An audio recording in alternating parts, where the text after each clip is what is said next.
There are 150 million people in the world who suffer from homelessness.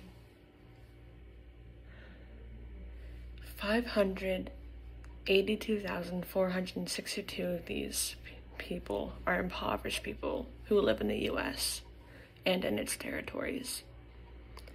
That is 0.18% of the U.S. population, which is very, very large. A good chunk of people are doomed to homelessness at some point in their lives. No one is immune to extreme poverty, but that does not mean that they cannot or should not be helped. This is what the Restoration Project aims to do: help the homeless population and do right by them. Many homeless people are overlooked and or mistreated by fellow citizens. This could be anywhere from a person throwing some trash at them, or cursing at them, or yelling at them to get a new job, etc., etc. Everyone has basic needs and rights as individuals, and many of these individual rights are disrespected when it comes to homeless people. Every individual deserves access to shelter, clothing, food, community, haircuts, etc. We all deserve access to the same things. And unfortunately, homeless people are not offered these rights in most places. Have you ever been alone or isolated? Have you ever been alone or isolated with no home in your own country?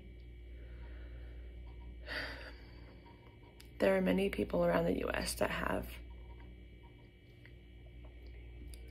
The Restoration Project acknowledges this and puts forth the effort to create a community-centered environment that just centers around loving the individual and treating each homeless person as they are, an individual.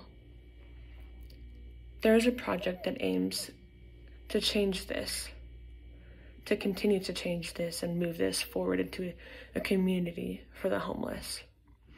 That is, as previously mentioned, the Restoration Project. The Restoration Project aims to meet these needs by walking with the homeless and entering into their situations. The Restoration Project is a project designed for helping the homeless in the South Bay. The South Bay is a smaller region of LA County, the South Bay is a smaller region located within LA County and around LA County. And its cities include San Pedro, Torrance, Redondo Beach, etc., etc. The Restoration Project typically meets in very highly gang-infested areas, such as Wilmington and Compton. In these areas, they set up tents and they ask people to volunteer. Some of the services that they offer are food, haircuts, giving of tents, clothes, feminine products, etc., etc. All of these are given to each homeless individual.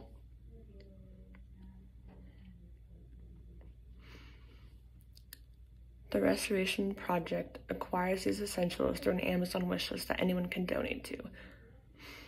And one way that you can find this list is by searching online and looking up the Restoration Project and seeing their website and going through it that way. Or you can go on their Instagram account and find the link in their bio and access the Amazon wishlist that way.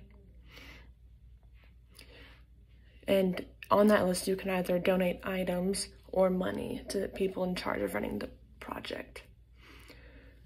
On the Amazon list, they have a decent sized amount list, and you can see exactly where your money goes and exactly the needs that you can meet for each homeless individual. The Amazon list that the Restoration Project runs is very easy to access and understand. All you would have to do is click a link.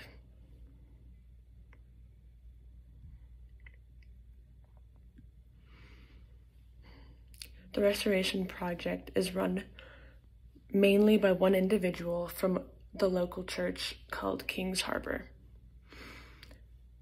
This man has created a whole organization just based on loving one's neighbor as oneself. And if one man can do and change this much within the homeless community, just think of what you can do and what you can bring to the table regarding helping the homeless and helping someone in need. So I'll leave you with this. Are you compelled to help when you see a homeless person out on the street, or do you prefer not to engage? When you pass by a homeless person, does helping them cross your mind? Help a homeless person the first chance you get. It may not be joining in and partnering with the restoration project, but it can be as simple as making a little bag, or maybe you bought too much on your grocery run and you see someone in need, and you hand out an extra bag of chips or an extra Gatorade. You don't have to enter in with the organization, but please consider helping out. And if you don't have the means to do this, just practice kindness. Smile, or just even acknowledge a homeless person on the street. Ask them how their day is going. Sometimes kindness is enough to help someone through their day. Sometimes kindness is enough to keep someone going. So today, choose helpfulness, choose love, choose kindness, choose selflessness.